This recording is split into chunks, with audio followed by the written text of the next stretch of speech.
বিয়েবাড়িতে মাংস কম দেওয়া, মাংসে হাড় বেশি থাকা, চর্বি বেশি হওয়া কিংবা খাবার দিতে একটু দেরি, এমন সামান্য বিষয় নিয়েই অনেক সময় ঘটে যায় তুমুল ঝগড়া।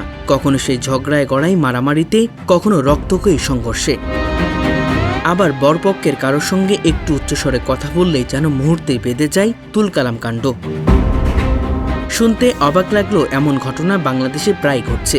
একটি বিয়ের আনন্দের আয়োজন মুহূর্তেই পরিণত হচ্ছে উত্তেজনা আর সংঘর্ষের ঘটনায়। সামান্য খাবার নিয়ে শুরু হওয়া কথা কাটাকাটি কখনো এতটাই ভয়াবহ রূপ নেয় যে শেষ পর্যন্ত বিয়ে ভেঙে যাওয়া, আহত হওয়া, এমনকি মামলা ও গ্রেপ্তারও ঘটনা ঘটে। মাংসের একটি টুকরা কম পাওয়া, হাড় বেশি থাকা কিংবা খাবার পরিবেশন কয়েক মিনিট দেরি, এসব বিষয় কিভাবে দুই পরিবারের মধ্যে এত বড় বিরোধ তৈরি করে। এর পেছনে সবচেয়ে বড় কারণগুলোর একটি হলো বিয়ে অনুষ্ঠানে নিজেদের সম্মান বা মর্যাদার বিষয়টি জড়িয়ে ফেলা। অতিথিদের আপ্যায়নে কোনো ঘাটতি থাকলে অনেকে সেটিকে সাধারণ ভুল হিসেবে না দেখে আপ্যায়ন হিসেবে নেন। শুরু হয় অভিযোগ, এরপর তর্ক বিতর্ক, আর এক পর্যায়ে সেই তর্কই রূপ নেয় হাতাহাতিতে। সবচেয়ে দুঃখজনক বিষয় হলো, যে অনুষ্ঠান হওয়ার কথা ছিল দুই পরিবারের সম্পর্কে আরও শক্ত করার, সেই অনুষ্ঠানই কখনো পরিণত হয় সম্পর্ক ভাঙার কারণ।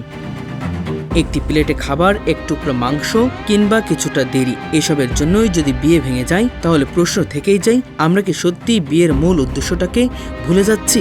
খাবার নিয়ে অভিযোগ থাকতেই পারে, পরিবেশনায় ভুল হতে পারে, কিন্তু একটি ভুলের জবাবে অপমান, মারামারি কিংবা রক্তক্ষয়ী সংঘর্ষ কোনোভাবেই সমাধান হতে পারে না। কারণ বিয়ের দিনের খাবার হয়তো কয়েক ঘন্টার মধ্যেই শেষ হয়ে যাবে, কিন্তু সেই দিনের একটি খাবারের ঘটনা দুই পরিবারের মনে ক্ষত তৈরি করতে পারে বছরের পর বছর। তাই বিয়েবাড়িতে খাবারের চেয়ে বড় হওয়া উচিত সম্পর্ক, আর রাগের চেয়ে বড় হওয়া উচিত সংযম।